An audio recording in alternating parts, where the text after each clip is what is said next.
지금 제가 서 있는 곳은 새벽 4시 1000세대가 넘는 대형 아파트 단지 지하주차장 입구입니다.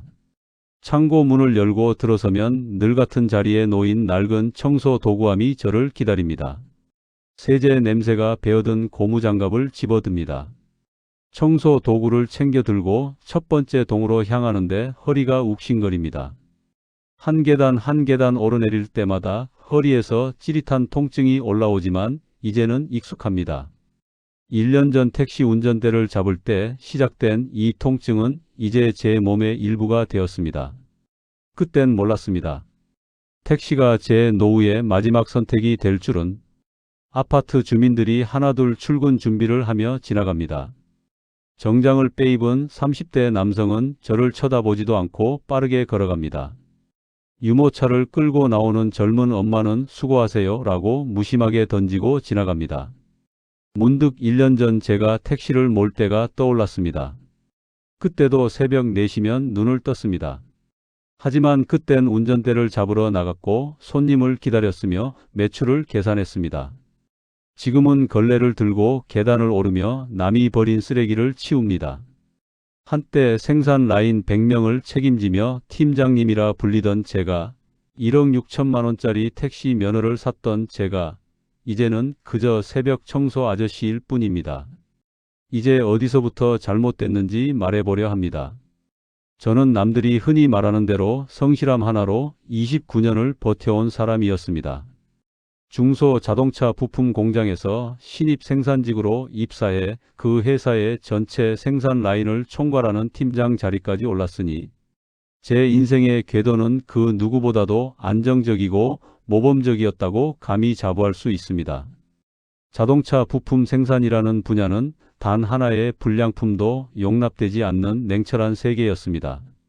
자동차 한 대를 만드는 데 들어가는 부품이 3만 개가 넘는다는 사실을 아십니까? 그중 단 하나라도 불량이면 차 한 대 전체가 리콜감이 됩니다. 저는 그곳에서 29년이라는 긴 시간 동안 불량률 0.01%라는 기록으로 인정받았습니다. 입사 첫 해, 저는 생산 라인 막내로 하루 14시간씩 서서 일했습니다. 컨베이어 벨트에서 흘러나오는 볼트 하나하나를 육안으로 검수하고 마이크로미터로 직경을 재고 불량품을 골라내는 일이었습니다. 손가락 끝에 땀띠가 생기고 눈이 침침해질 때까지 저는 단 한 개의 불량품도 놓치지 않았습니다. 5년차가 되었을 때 저는 조장으로 승진했습니다. 10명의 조원을 관리하며 생산 목표량을 맞추는 일이었습니다. 그때부터 저는 새벽 6시면 어김없이 공장 정문 앞에 서 있었습니다. 조원들보다 30분 먼저 나와서 전날 생산 실적을 확인하고 오늘 작업지 시설을 점검했습니다. 점심시간에도 식당에서 밥만 빨리 먹고 생산 라인으로 돌아가 기계 상태를 확인했습니다. 20년 차가 되었을 때 저는 드디어 생산팀장 발령을 받았습니다. 100명의 생산직 전체를 총괄하는 자리였습니다. 그날 저는 아내에게 전화했습니다. 여보, 나 팀장 됐어. 아내는 전화기 너머로 울음을 터뜨렸습니다.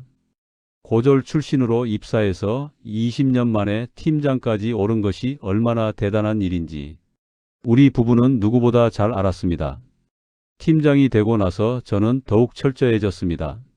생산 라인에 볼트 하나, 너트 하나까지 제 손을 거쳐야만 직성이 풀렸습니다. 아침 회의 때 조장들에게 늘 강조했습니다. 불량품 하나가 회사 전체의 신뢰를 무너뜨립니다. 우리 손을 거쳐 나간 부품 하나하나가 곧 우리의 얼굴입니다. 그렇게 29년을 일했습니다. 단 하루도 지각한 적 없고 병가를 낸 적도 없었습니다. 명절에도 누군가는 공장을 지켜야 한다며 자원에서 당직을 섰습니다.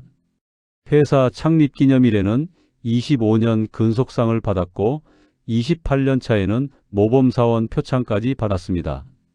주변 동료들이 주식이나 부동산 투기에 관심을 둘 때도 저는 오직 제가 직접 만지고 확인할 수 있는 것들만 믿었습니다.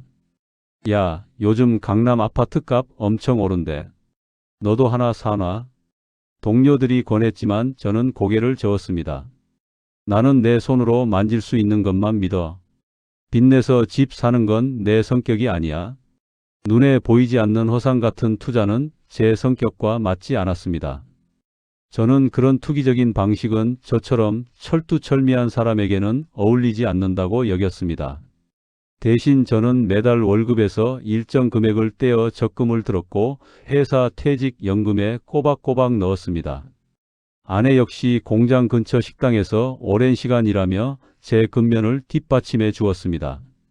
저희 부부는 외식 한번 제대로 하지 않고 옷 한 벌 새로 사지 않으며 악착같이 돈을 모았습니다.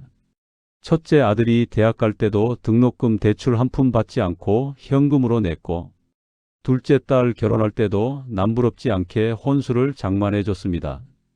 그렇게 아이들 교육을 마치는 동시에 안정적인 노후 자금을 차곡차곡 쌓아 올리는 데 성공했습니다.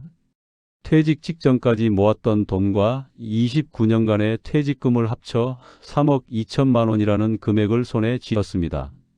이 돈은 저에게 29년 근속의 보상인 동시에 남은 노후를 책임져 줄 완벽한 안전자산처럼 느껴졌습니다. 은행 통장에 찍힌 3억 2천만 원이라는 숫자를 볼 때마다 뿌듯했습니다. 이 돈은 제가 29년간 새벽 6시에 출근하고 밤 8시에 퇴근하며 단 하루도 빠짐없이 성실하게 일한 대가였습니다. 그때까지만 해도 제 인생은 마치 정밀한 공정처럼 흘러가고 있었습니다. 이 정도의 자금과 나의 차에 대한 지식이라면 최소한 망할 일은 없다. 이제 이 돈을 어떻게 안전하게 굴려 여생을 안락하게 보낼까 하는 행복한 고민만이 제 머릿속을 가득 채웠습니다. 그때까지만 해도 제 인생에 실패나 몰락이라는 단어는 존재하지 않았습니다. 저는 성실하게 살아온 대가를 마땅히 누릴 자격이 있는 망할 이유가 전혀 없어 보였던 사람이었습니다. 오랜 직장 생활을 정리하고 노후를 준비해야 했을 때 저는 어떤 사업이든 감이나 뜬 소문에 의존해서는 안 된다는 것을 누구보다 잘 알고 있었습니다. 퇴직 후 석 달쯤 되었을 때 동네 카페에서 옛 동료들을 만났습니다. 다들 퇴직 후 뭘 하며 사는지 이야기를 나눴습니다. 그때 한 동료가 제게 물었습니다. 팀장님은 뭐 할 거예요? 저는 잠시 망설이다가 대답했습니다. 나는 택시 생각 중이야. 개인 택시. 동료들이 눈을 크게 떴습니다. 택시요? 면허값이 억 단위잖아요. 저는 고개를 끄덕였습니다. 그래. 하지만 나는 차를 아니까. 남들보다 유리하지. 집에 돌아와 본격적으로 알아보기 시작했습니다. 인터넷에서 개인 택시 관련 카페에 가입했고 면허 시세를 검색했습니다.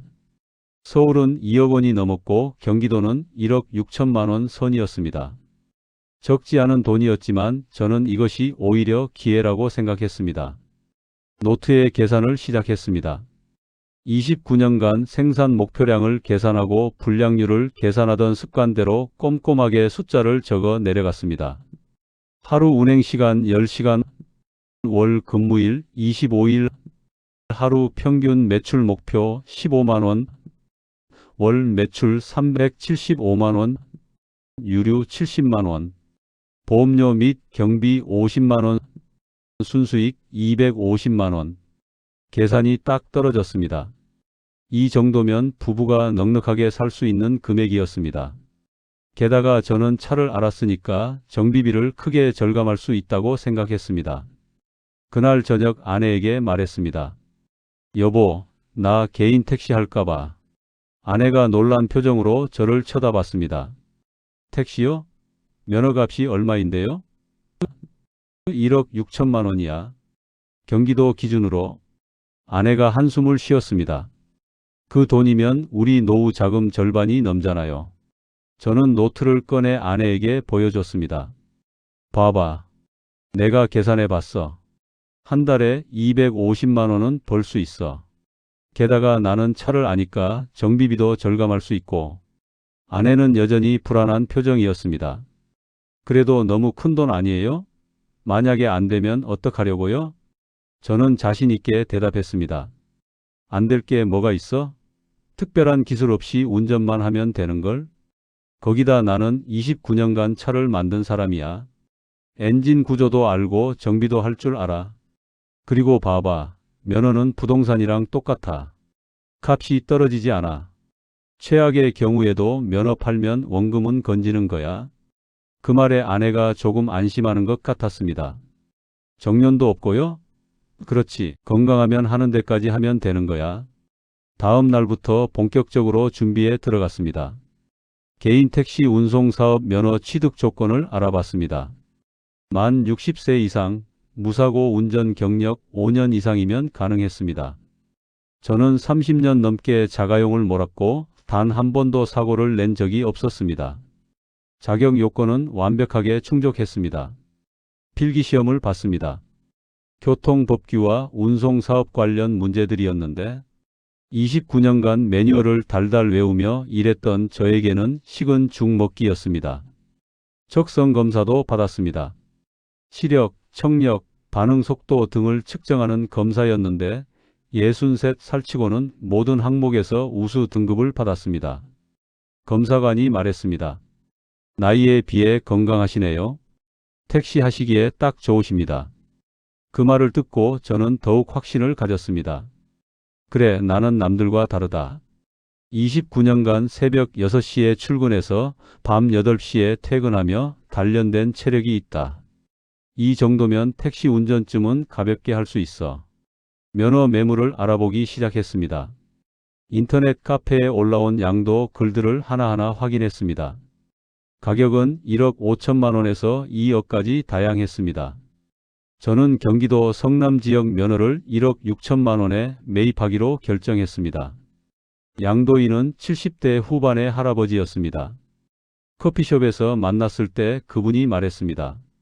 나는 건강 때문에 그만두는 거예요. 사실 75살까지 했으니 본전은 뽑았지. 면허값 변동은 없죠? 제가 물었습니다. 할아버지가 고개를 끄덕였습니다. 20년간 택시 했는데 면허값은 항상 올랐어요. 내가 사던 때는 7천만 원이었는데 지금 1억 6천만 원 아니에요. 이거 부동산보다 낫습니다. 그 말을 듣고 저는 완전히 확신했습니다. 이건 사업이 아니라 자산이다. 면허 자체가 가치를 보존해 주니까 최악의 경우에도 손해볼 일이 없다. 계약을 진행했습니다. 면허 양도 비용 1억 6천만 원, 각종 수수료와 세금 900만 원이 추가로 들어갔습니다. 그리고 차량을 알아봤습니다. 신차를 사기로 결정했습니다. 중고차 사면 더 싸게 시작할 수 있잖아. 아내가 말했지만 저는 고개를 저었습니다. 안 돼. 나는 차를 아는 사람이야. 중고차는 어디가 고장 날지 모르고 손님한테 신뢰를 못 줘. 신차로 시작해야 해. 중형 세단 신차 가격은 4,500만 원이었습니다. 여기에 택시미터기, 카드 단말기, 블랙박스 등 각종 장비를 설치하니 추가로 400만 원이 들었습니다. 보험료는 연간 300만 원으로 책정되었습니다. 3억 2천만 원 중 3억 원을 투자하고 2천만 원만 비상금으로 남기기로 했습니다. 대출 없이 제 돈으로만 시작하는 완벽한 투자였습니다. 그것이 제 인생 최대의 착각이었다는 것을 그땐 전혀 몰랐습니다. 투자를 실행하고 개인 택시 영업을 시작한 날을 지금도 생생하게 기억합니다. 2023년 9월 1일 새벽 5시에 일어나 샤워를 하고 정장 대신 깔끔한 와이셔츠를 입었습니다. 주차장에 내려가니 새로 뽑은 검은색 중형 세단이 아침 햇살을 받아 반짝였습니다. 첫 손님을 태운 곳은 성남 분당의 한 아파트 단지 앞이었습니다. 50대 정도로 보이는 남성이 탔습니다. 강남역으로 가주세요. 저는 정중하게 대답했습니다. 네, 알겠습니다. 미터기를 내렸습니다. 운전은 자신 있었습니다. 30년 넘게 자가용을 몰았으니까요. 하지만 문제는 길이었습니다. 분당에서 강남역까지 가는 길을 정확히 몰랐습니다. 내비게이션을 켰습니다. 기계 음성이 안내했습니다. 500m 전방에서 우회전하세요. 그런데 손님이 갑자기 말했습니다. 기사님, 이 시간에 그쪽으로 가면 막혀요. 판교 쪽으로 돌아가는 게 빠를 텐데. 저는 당황했습니다. 아, 그렇습니까? 그럼 어느 쪽으로? 에이, 됐어요. 그냥 내비 따라가세요. 손님의 목소리에 짜증이 묻어 있었습니다. 저는 얼굴이 화끈거렸습니다. 29년간 공장에서 단 한 번도 지적받은 적 없었는데 첫 손님한테 이런 말을 들다니. 결국 내비게이션 안내대로 갔고 예상대로 도로가 막혔습니다. 차는 거북이처럼 느리게 움직였습니다. 뒷자리에서 손님이 한숨 쉬는 소리가 들렸습니다. 저는 미안했지만 뭐라고 말해야 할지 몰랐습니다. 강남역에 도착했을 때 미터기는 25,000원을 가리켰습니다. 손님이 카드를 내밀며 말했습니다. 택시 기사가 빠른 길을 모르면 어떡해요? 저는 고개를 숙였습니다. 죄송합니다. 손님이 내리고 나서 저는 한참을 그 자리에 있었습니다. 차는 알았지만 길은 몰랐습니다. 부품은 완벽하게 다뤘지만 사람은 전혀 다룰 줄 몰랐습니다. 초기 두세 달은 그래도 괜찮았습니다. 하루 10시간씩 운행하며 매일 10만원에서 15만원 사이의 매출을 올렸습니다. 제가 계산했던 숫자와 거의 비슷했습니다. 아내에게 첫 달 수익을 보여줬을 때 아내가 놀라워했습니다. 정말 300만원이나 벌었어요? 그러게. 내가 계산한 대로잖아. 저는 뿌듯했습니다. 하지만 4개월째부터 조금씩 이상한 징조가 보이기 시작했습니다. 콜을 기다리는 시간이 점점 길어졌습니다. 처음에는 손님을 내려주고 10분이면 다음 손님을 태울 수 있었습니다. 그런데 이제는 20분, 30분씩 기다려야 했습니다. 어느 날 분당 정자동 택시 승강장에서 대기하고 있었습니다. 앞에 택시가 10대쯤 줄지어 서 있었습니다. 30분을 기다려도 제 차례가 오지 않았습니다. 옆차 기사가 창문을 열고 말을 걸었습니다. 요즘 장사 안 되죠? 그 기사가 한숨을 쉬었습니다. 경기도 쪽에 은퇴하신 분들이 택시 엄청 많이 시작했어요. 다들 퇴직금 들고 뛰어드니까 이제 택시가 손님보다 많은 지경이에요. 저는 깜짝 놀랐습니다. 나만 이 생각을 한 게 아니었구나. 주변을 둘러봤습니다.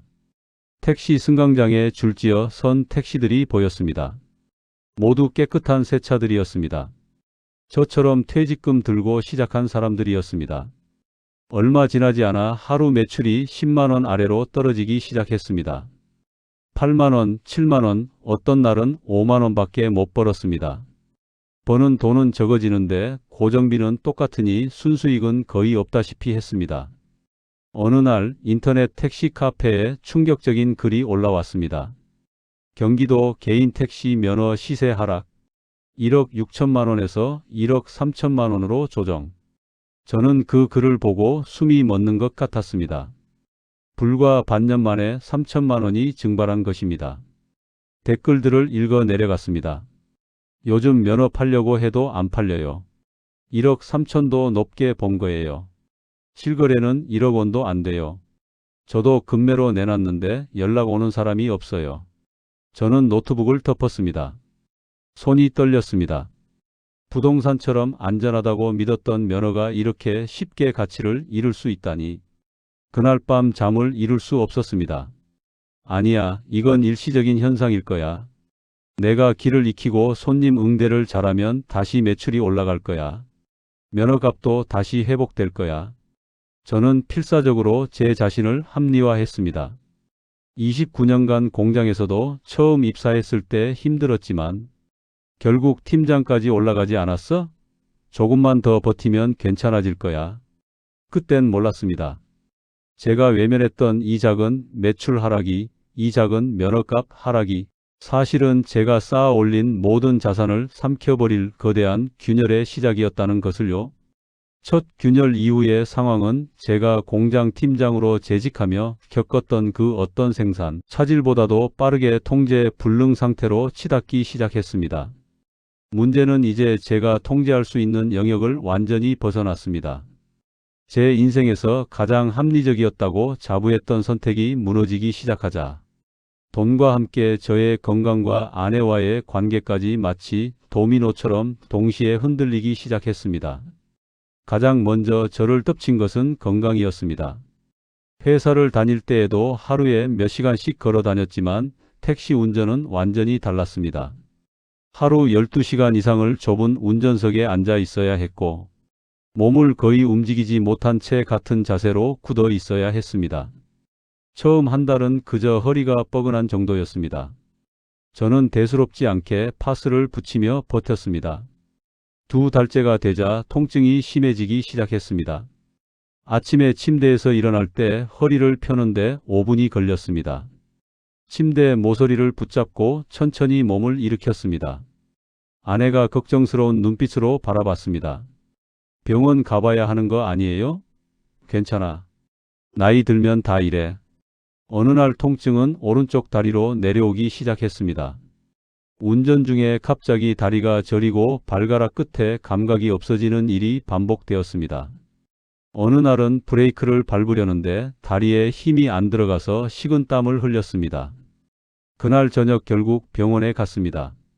의사가 엑스레이를 찍어보더니 심각한 표정으로 말했습니다. 허리 디스크 초기 단계입니다. 지금 하시는 일이 뭐예요? 택시 운전합니다.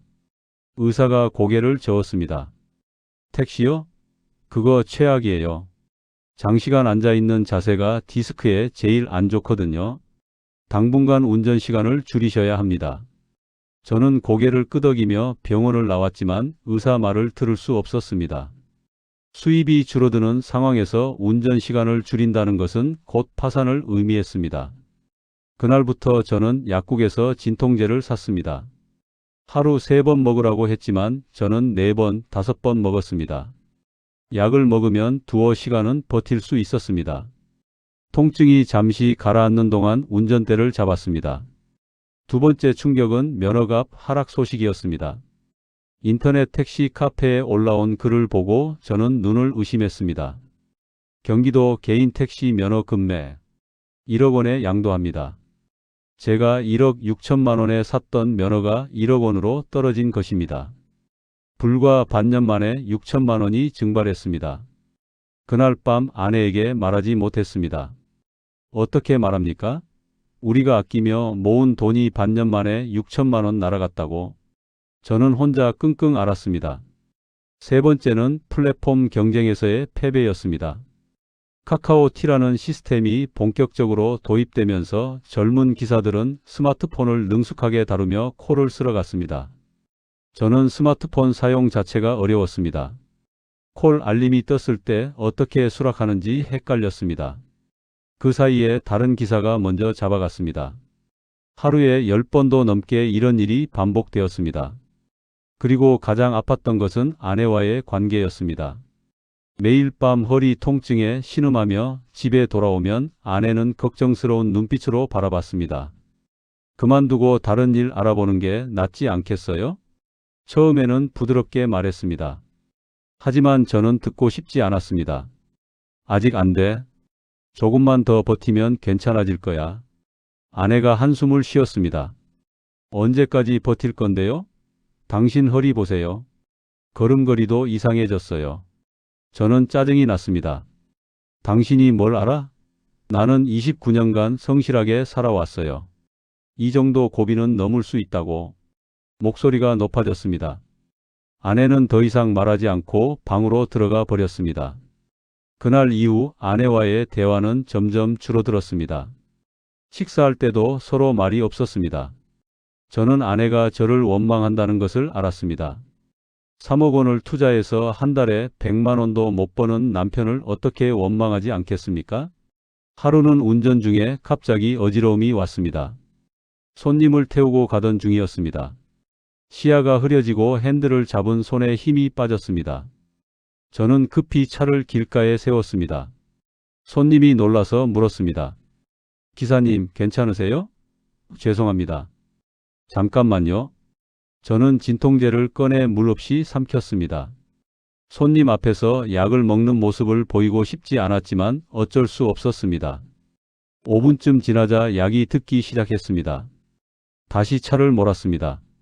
손님을 내려드리고 나서 백미러로 제 얼굴을 봤습니다. 헬쑥해진 얼굴, 움푹 꺼진 눈과 백발이 눈에 띄게 늘어난 머리. 63살이 70살처럼 보였습니다. 불과 8달 만에 저는 10년은 늙어버린 것 같았습니다. 그러던 어느 날 드디어 제 인생을 완전히 무너뜨릴 결정타가 찾아왔습니다. 그날도 저는 허리 통증을 참으며 12시간째 운전대를 잡고 있었습니다. 아침 6시에 나와서 저녁 6시가 넘었지만 하루 매출은 겨우 6만 원이었습니다. 이대로 집에 가면 오늘도 적자였습니다. 저는 조금만 더 버티기로 했습니다. 운전하는 내내 허리에서 찌릿찌릿한 통증이 올라왔습니다. 진통제가 이미 효과가 떨어진 상태였습니다. 하지만 손님 앞에서 약을 먹을 수는 없었습니다. 저는 이를 악물고 버텼습니다. 주택가에 손님을 내려드리고 저는 차를 후진해서 돌아가려고 했습니다. 좁은 골목이었습니다. 백미러를 확인하고 천천히 후진을 시작했습니다. 그때였습니다. 허리에서 갑자기 날카로운 통증이 올라왔습니다. 으윽! 저도 모르게 신음이 나왔습니다. 그 순간 제 집중력이 완전히 흐트러졌습니다. 발이 브레이크가 아닌 엑셀을 밟았습니다. 쿵! 둔탁한 소리가 났고 놀란 저는 그제서야 브레이크를 밟았습니다. 백미러를 보니 오토바이가 쓰러져 있었고 사람이 땅에 넘어져 있었습니다. 제 심장이 멎는 것 같았습니다. 저는 황급히 차에서 내려 달려갔습니다. 죄송합니다. 괜찮으세요? 배달 라이더가 일어나고 있었습니다. 다행히 크게 다친 것 같지는 않았습니다. 라이더가 헬멧을 벗으며 저를 쳐다봤습니다. 오토바이를 일으키더니 옆면을 확인하니 찌그러져 있었습니다. 저는 고개를 숙였습니다. 정말 죄송합니다. 라이더가 짜증 섞인 목소리로 말했습니다. 아니, 후진할 때 못 보셨어요? 아저씨 나이 드셨으면 좀 조심하세요. 정말. 그 말이 제 가슴에 비수처럼 꽂혔습니다. 아저씨 나이 드셨으면. 저는 29년간 단 한 개의 불량품도 만들지 않았던 사람입니다. 그런 제가 이제는 교통사고를 낸 부주의한 노인이 된 것입니다. 다음 날 오토바이 수리 견적을 받았습니다. 300만 원. 보험 처리를 하면 보험료가 폭등한다는 말에 저는 현금으로 처리할 수밖에 없었습니다. 하지만 제 통장에는 그런 돈이 없었습니다. 비상금으로 남겨뒀던 2천만 원은 이미 몇 달 전에 생활비로 다 써버렸습니다. 매달 적자가 나니까 조금씩 깨먹었던 것입니다. 지금 제 통장 잔액은 50만 원이 전부였습니다. 그날 밤 집에 돌아와 아내에게 말했습니다. 여보. 아내가 부엌에서 돌아봤습니다. 왜요? 사고가 났어요. 아내의 얼굴이 굳었습니다. 사고요? 크게 다치셨어요? 아니, 나는 괜찮아. 근데 합의금이 필요해요. 아내는 한참 동안 말이 없었습니다. 그러더니 방으로 들어갔습니다. 10분쯤 지났을까요? 아내가 방에서 나왔습니다. 손에 은행 통장 하나를 들고 나와 제 앞 식탁 위에 툭 놓았습니다. 저는 그 통장을 알았습니다. 아내가 10년 넘게 혹시 모를 비상 상황을 대비해 악착같이 모아둔 개인 적금 통장이었습니다. 거기 400만 원 있어요. 아내의 목소리는 담담했습니다. 원망도 없고 한숨도 없었습니다. 그저 텅 빈 목소리였습니다. 합의금이랑 당분간 생활비로 쓰세요. 저는 그 통장을 쳐다볼 수가 없었습니다. 미안해. 겨우 그 말밖에 나오지 않았습니다. 아내는 대답 없이 방으로 들어가 버렸습니다.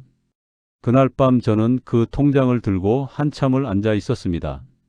아내의 침묵 속에서 저는 제 모든 자존심과 가장으로서의 권위가 완전히 무너져 내리는 것을 느꼈습니다. 저는 아내의 평생 노력을 제 어리석은 판단의 실패를 메우는 데 써버린 무능력한 남편이 된 것입니다. 그 일이 있고 나서 저는 더 이상 버틸 수 없다는 것을 인정했습니다. 면허를 팔기로 결심했습니다. 인터넷 택시 카페에 급매 글을 올렸습니다. 경기도 개인 택시 면허 급매합니다. 9천만 원. 제가 1억 6천만 원에 샀던 면허를 9천만 원에 내놓은 것입니다. 하지만 일주일이 지나도 연락이 오지 않았습니다. 가격을 낮췄습니다. 8천만 원. 마침내 연락이 왔습니다. 50대 후반으로 보이는 남성이었습니다. 커피숍에서 만났을 때 그가 물었습니다. 왜 이렇게 급하게 파시는 거예요? 저는 솔직하게 대답했습니다. 건강이 안 좋아서요. 더 이상 못하겠습니다. 8천만 원이 사라졌습니다. 신차도 중고차 매매상에 넘겼습니다.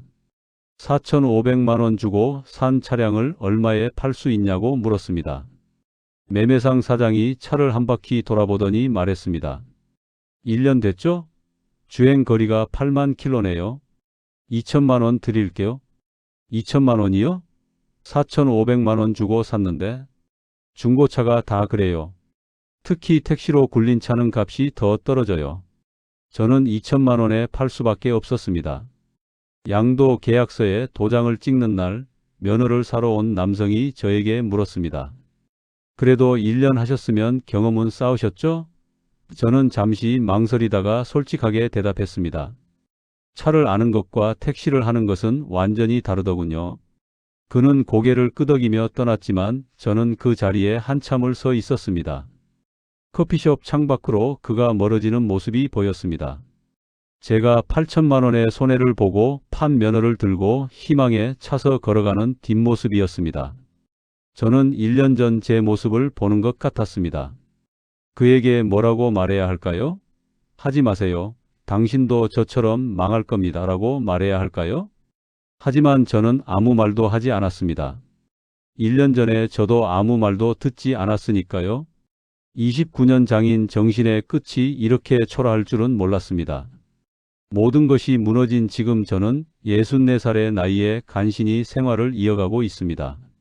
면허와 차를 처분하고 합의금을 치르고 나니 29년간 모은 돈의 많은 부분이 단 1년 만에 사라졌습니다. 지금의 제 주 수입원은 아침 일찍 일어나 나서는 청소 용역 일입니다. 대형 아파트 단지를 청소하는 용역 업체 소속으로 하루 6시간을 일합니다. 새벽 5시부터 11시까지입니다. 첫 출근 날을 잊을 수가 없습니다. 용역 업체 사무실에서 제복을 받았습니다. 녹색 조끼에 회사 로고가 박힌 낡은 작업복이었습니다. 탈의실 거울 앞에서 그 옷을 입을 때 눈물이 났습니다.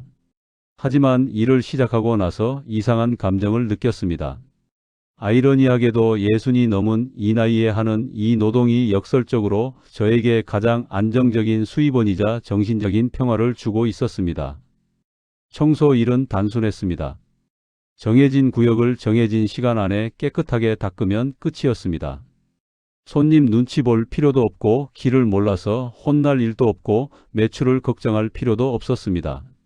무엇보다 제가 땀 흘린 만큼만 정직하게 벌어들입니다. 월 100만 원이라는 적은 돈이지만 예측 가능하고 확실합니다. 아내는 제가 겪은 정신적 충격과 경제적 압박을 덜기 위해 다시 마트 파트타임에 복귀했습니다. 그 사실이 고맙기보다 아직도 가장으로서 가장 아픈 부분입니다. 63살의 아내가 마트 진열대 앞에서 무거운 상자를 나르고 있을 생각을 하면 가슴이 찢어집니다. 제가 3억 원만 지키고 있었다면 아내는 지금쯤 편하게 쉬고 있을 텐데. 하지만 신기하게도 아내와의 관계는 조금씩 회복되고 있습니다. 택시할 때는 매일 싸웠습니다. 제가 짜증을 내고 아내가 걱정하고 서로 상처를 주고받았습니다. 하지만 지금은 다릅니다. 얼마 전 저녁 같이 TV를 보고 있었습니다. 예능 프로그램이었는데 별로 재미없었지만 함께 앉아 있다는 것만으로 좋았습니다. 아내가 조심스럽게 물었습니다. 요즘은 좀 어때요? 청소 일.